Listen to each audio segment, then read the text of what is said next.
नजर डालते हैं इस वक्त की दूसरी बड़ी खबर। बिहार में मिशन सीमांचल शुरू होने वाला है।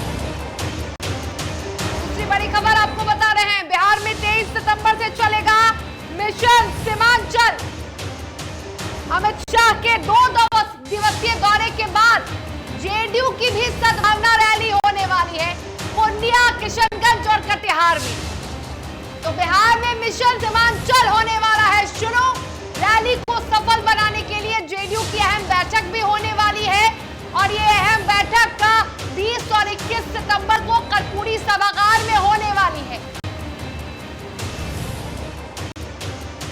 बिहार में 23 सितंबर से मिशन सीमांचल चलने वाला है।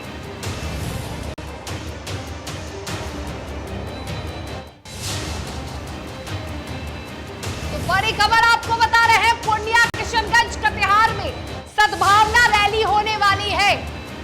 जेडीयू की रैली, पहले 2 दिवसीय केंद्रीय गृह मंत्री की रैली और उसके बाद जनता दल यूनाइटेड की रैली।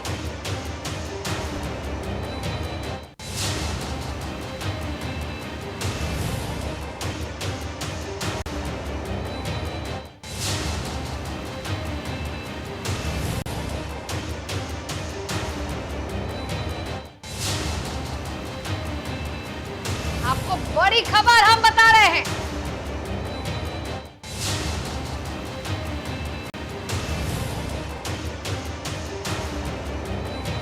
चलिए इस खबर पर अधिक बातचीत करेंगे। डीटीवी भारत के संपादक राजेश कुमार फोन लाइन पर जुड़े हैं, मिशन सीमांचल के बारे में जानना चाहेंगे। राजेश जी, आखिर बिहार में ये जो मिशन सीमांचल शुरू होने वाला है 23 सितंबर से, सीमांचल ही क्यों?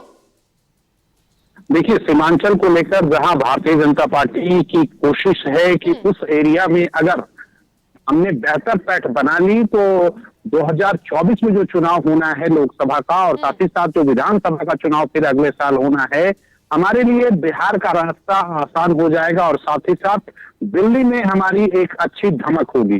सीमांचल का जो एरिया है वो पूरी तरह से आरजेडी या जेडीयू या यूं कहने सोशलिस्टों का वहां दबदबा रहा है। उस पूरे इलाके में सीमांचल में मुस्लिम बहुल कई लोकसभा क्षेत्र और कई विधानसभा क्षेत्र हैं।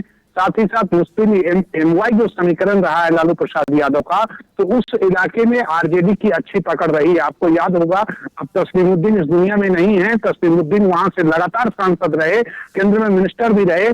साथ ही साथ पूर्णिया की बात करने, वहां पर अभी जेडीयू के सांसद हैं। तो उन तमाम इलाकों पर भारतीय जनता पार्टी की कोशिश है कि उस इलाके में धमक दी जाए। पूर्णिया, कटिहार, किशनगंज, सीमांचल का जो पूरा एरिया है, उस एरिया पर ज्यादा से ज्यादा भारतीय जनता पार्टी के लोग जीते और वहां पर घर घर तक अपनी पहुंच बनाई जाए। तो यही वजह है कि भारतीय जनता पार्टी ने इस बार आप कह लें तो सबसे पहली धमक जो दी है वो सीमांचल में दी है। पूर्णिया और किशनगंज का जो इलाका है, उस इलाके में वहां पर अमित शाह आ रहे हैं और रैली भी करेंगे और साथ ही साथ लोगों के मन मिजाज को टटोलने की कोशिश करेंगे। ठीक उसके उलट अगर देखा जाए तो वहां इनको जवाब देने के लिए जनता दल यूनाइटेड ने ये तय किया है कि आगे आने वाले दिनों में हम सीमांचल में रैली करेंगे और भारतीय जनता पार्टी का जो कोशिश कर रही है अपना पांव जमाने की, उस पांव को जमने से पहले उखाड़ देंगे। और इसको लेकर ललन सिंह ने ऐलान भी किया है कि 21 सितंबर को एक अहम बैठक भी होने वाली है। राजेश जी, जैसे ही बीजेपी की रैली खत्म होने वाली है सीमांचल की, वैसे ही जेडीयू की सद्भावना रैली शुरू होने वाली है।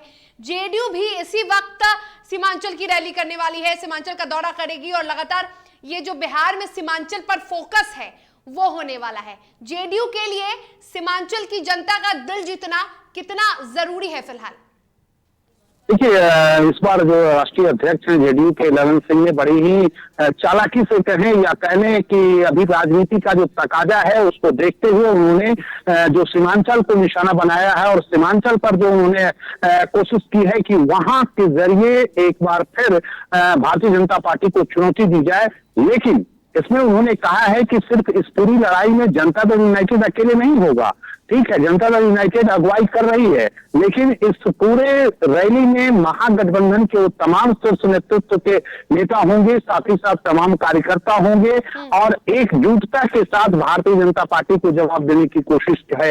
जो बैठक होने वाली है उस बैठक में ये तय किया जाएगा कि किस तारीख को और किस स्थान पे रैली होनी है और रैली का क्या प्रारूप होगा, क्या तौर तरीका होगा और कौन लोग इस रैली को देखेंगे। तो इसको लेकर ये बैठक होने वाली है और इसमें राष्ट्रीय अध्यक्ष ललन सिंह होंगे और साथ ही साथ कई वरिष्ठ लीडर भी होंगे। और उसके बाद मुझे लगता है कि आरजेडी ने पहले ही हामी भर दी है और कांग्रेस और लेफ्ट की जो पार्टियां हैं और अन्य जो छोटी पार्टियां हैं, जो 7 पार्टी मिलकर अभी बिहार में सरकार चला रही है, मुझे लगता है किसी को कोई एतराज नहीं होगा। और इस पूरे मामले में जनता दल यूनाइटेड और आरजेडी उस एरिया में आप कह सकते हैं, कांग्रेस कटिहार में कटिहार का जो लोकसभा का सीट रहा है, आपको याद होगा कि कई बार तारिक अनवर वहां से जीतते रहे हैं। तो कांग्रेस और साथ ही साथ आरजेडी और इसके अलावा अगर बात कर लें तो जनता दल यूनाइटेड के, और पिछले बार जो आपने देखा था विधानसभा में जो चुनाव हुआ था तो वैसी की पार्टी भी वहां पर चुनाव जीती थी, जिसमें से 4 के 4 विधायक इस वक्त आरजेडी में चले आए हैं।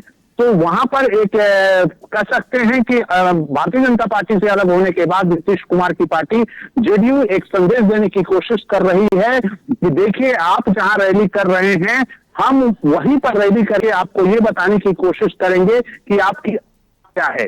तो यही सीमांचल के इलाके को टारगेट किया गया है और वहीं से बिल्कुल बिहार में आप कह सकते हैं जनता दल यूनाइटेड या महागठबंधन जो है सीधे भारतीय जनता पार्टी को ललकारेगी और चुनौती देने का काम करेगी कि आप जो चाह रहे हैं वो यहाँ कदापि नहीं होने देंगे। और वहां पर एक मैसेज ये भी देने की कोशिश है, जो कि नीतीश कुमार लगातार कहते रहे हैं कि हम बिहार में किसी भी तरह से सांप्रदायिक माहौल बिगड़ने नहीं देंगे। और इस रैली के जरिए ये कहा जाएगा कि भारतीय जनता पार्टी जहां रहती है वहां पर सांप्रदायिक माहौल बिगाड़ने की कोशिश की जाती है। सीमांचल से जेडीयू हुंकारेगी, जी सीमांचल से जेडीयू हुंकार भरेगी और जेडीयू बीजेपी को चुनौती और बीजेपी को ललकारने वाली है। तमाम बातचीत के लिए बहुत बहुत राजेश जी आपका शुक्रिया। तो मिशन सीमांचल 23 सितंबर से शुरू होने वाला है बिहार में और ऐसे में बीजेपी और जेडीयू दोनों ने खबर कस ली।